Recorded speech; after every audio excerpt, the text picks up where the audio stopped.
عالم برزخ میں کیا چیز میت کے کام آتی ہے؟ اے بہن، ہم میں سے ہر ایک چاہتا ہے کہ وہ اپنے فوت شدگان عزیز و اقارب کو نفع پہنچائے اور انہیں عالم برزخ میں سکون اور راحت میسر کرے۔ کیا ایسا نہیں ہے؟ لیکن ہم اس مقصد کو اس وقت تک حاصل نہیں کر سکتے جب تک ہم وہ طریقہ نہ اپنائیں جو ہمیں اللہ تعالیٰ نے بتایا ہے اور رسول اللہ صلی اللہ علیہ وآلہ وسلم نے اس کی ترغیب دی ہے۔ میت کو پہنچنے والے اعمال میں سے سب سے اہم میت کے لیے دعا کرنا ہے۔ اللہ رب العزت نے ہمیں ترغیب دلائی ہے کہ ہم ان لوگوں کے لیے دعا کریں جو ہم سے پہلے گزر چکے ہیں۔ فرمایا، والذین جاؤوا من بعدہم یقولون ربنا اغفر لنا ولاخواننا الذین سبقونا بالایمان ولا تجعل فی قلوبنا غلا للذین آمنوا ربنا انک رؤوف رحیم۔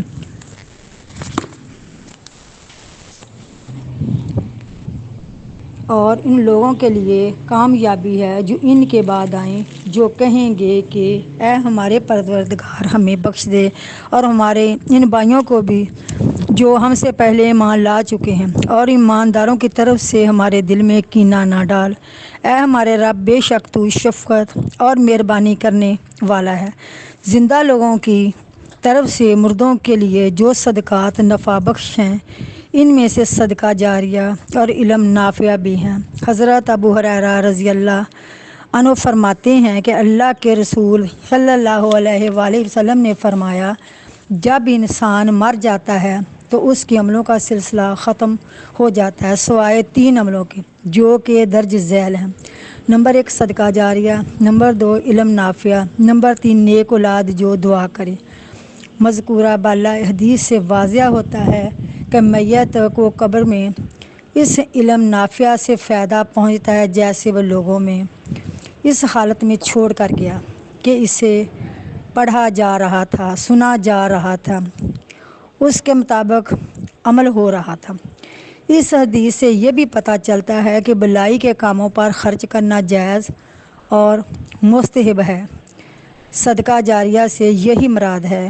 مردے کو جو عمل صالحہ نفع دیتا ہے، اس میں وہ فرضی روزہ بھی ہے جو کسی عذر کی وجہ سے قضا ہو گیا تھا اور وہ مرنے سے پہلے اس کی قضائی نہ دے سکا، پھر اس کے ورثہ میں سے کسی نے اس کی قضائی دی۔ ام المومنین عائشہ رضی اللہ عنہا فرماتی ہیں کہ رسول اللہ صلی اللہ علیہ وآلہ وسلم نے فرمایا، من مات وعلیہ صیام صام عنہ ولیہ، جو بندہ اس حالت میں مر گیا کہ اس پر روزے کی قضا تھی تو اس کا ولی اس کی طرف سے یہ قضا پوری کرے۔ اسی طرح ایسے دلائل بھی ہیں جن سے پتہ چلتا ہے کہ اگر کوئی بندہ جس پر حج فرض ہو چکا تھا کسی رکاوٹ یا بڑھاپے کی وجہ سے حج نہیں کر سکا تو اس کے ورثہ اس کی طرف سے فریضہ حج ادا کریں، یہ بھی مردے کے لیے عمل صالحہ ہوگا۔ کیا انسان قبر میں گل سڑ جاتا ہے؟ اے مسلمان بہن، مرنے کے بعد انسان ہزارہ سال قبر میں پڑا رہتا ہے۔ اس کی روح عالم برزخ میں ہوتی ہے، اس کا جسم قیامت تک قبر ہی میں رہے گا۔ یہاں تو یہ سوال کر سکتی ہے کہ ابن آدم کا جسم قبر میں گل سڑ نہیں جاتا ہے؟ یہاں تو یہ سوال کرتی ہے کہ ابن آدم کا جسم قبر میں گل سڑ نہیں جاتا ہے؟ اس کا جواب یہ ہے کہ اس میں اللہ تعالیٰ کی حکمت ہے کہ انسان کا جسم گل سڑ جاتا ہے، اسے مٹی کھا جاتی ہے، صرف ریڑھ کی ہڈی باقی بچتی ہے۔ حضرت ابو ہریرہ رضی اللہ عنہ سے روایت ہے کہ نبی اکرم صلی اللہ علیہ وآلہ وسلم نے فرمایا، ایک ہڈی کے علاوہ انسان کا سارا جسم بوسیدہ ہو جاتا ہے اور وہ ریڑھ کی ہڈی ہے۔ اللہ تعالیٰ قیامت کے دن اسی ہڈی سے انسانوں کو دوبارہ زندہ کرے گا۔ بعض علماء اس ہڈی کو دم کی ہڈی کہتے ہیں۔ امام نبوی رحمۃ اللہ علیہ فرماتے ہیں، نووی امام نووی رحمۃ اللہ علیہ فرماتے ہیں، حدیث میں وارد عجب الذنب سے مراد وہ ہڈی ہے جو پشت کے سب سے آخری حصے اور دم کی ہڈی کے اوپر والے حصے کے درمیان ہوتی ہے، اسے دم کی جاڑ بھی کہا جاتا ہے۔ یہی وہ پہلی ہڈی ہے جس سے انسان کی تخلیق ہوئی۔ جب سارا جسم مٹی میں گل سڑ جاتا ہے تو یہی باقی بچتی ہے، اسی سے مخلوق کو دوبارہ پہلی شکل میں لایا جائے گا۔ حضرت ابو ہریرہ رضی اللہ عنہ سے مروی ہے کہ اللہ تعالیٰ کے رسول صلی اللہ علیہ وآلہ وسلم نے فرمایا، انسان کے جسم میں ایک ہڈی ایسی ہے جسے زمین کبھی نہیں کھائے گی، اس ہڈی سے روز قیامت بندوں کو دوبارہ پیدا کیا جائے گا۔ صحابہ اکرام رضی اللہ عنہ نے پوچھا، اے اللہ کے رسول صلی اللہ علیہ وآلہ وسلم، وہ ہڈی کون سی ہے؟ آپ صلی اللہ علیہ وآلہ وسلم نے فرمایا، وہ ریڑھ کی ہڈی ہے۔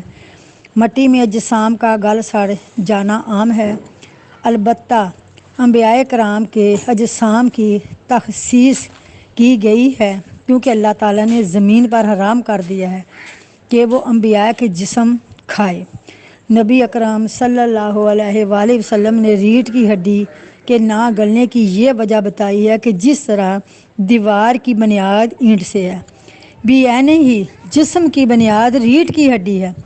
زمین اسے اس لیے نہیں کھاتی کیونکہ ابن آدم کی پیدائش اسی ہڈی سے ہوئی ہے اور آئندہ قیامت کے دن اسی سے ہوگی۔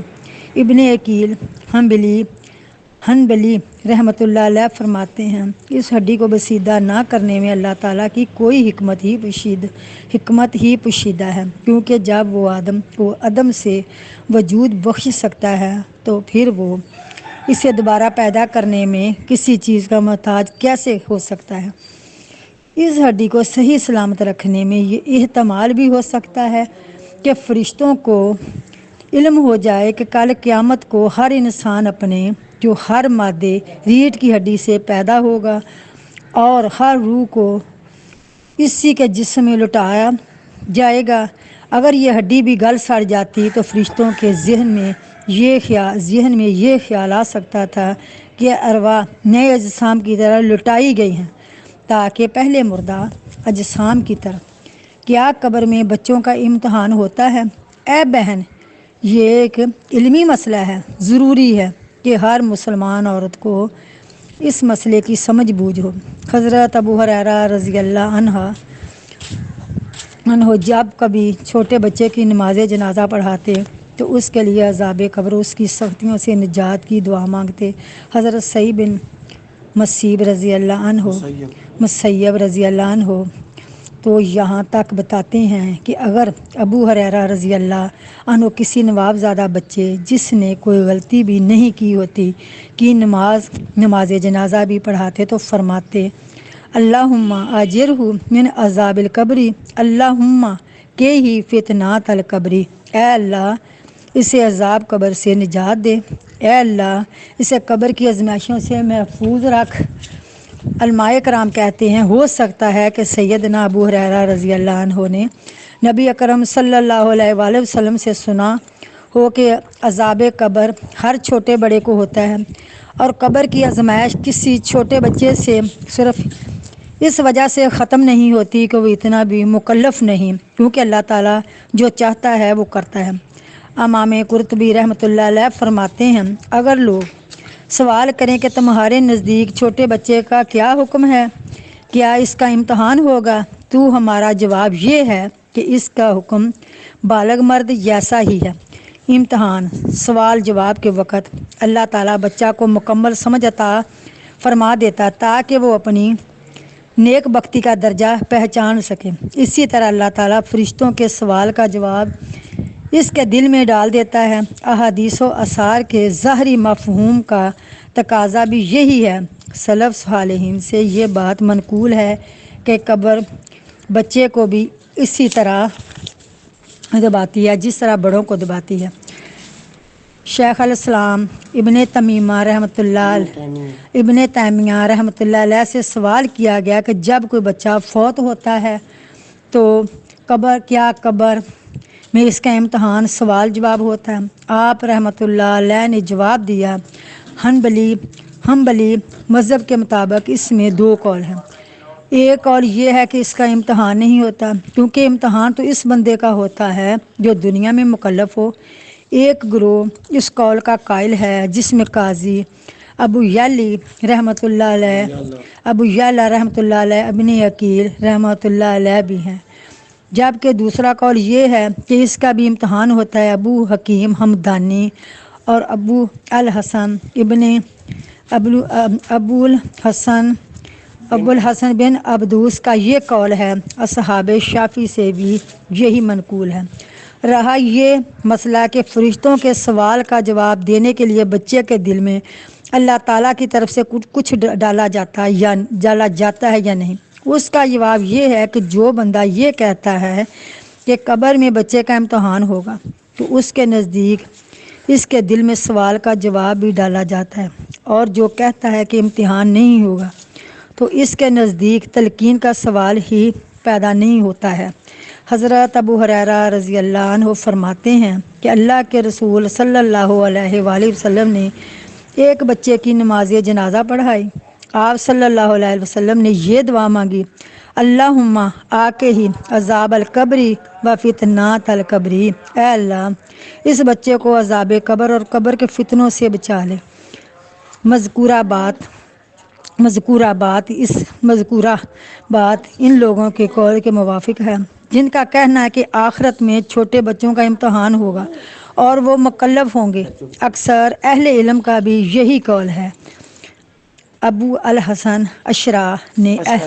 اشری نے اہل سنہ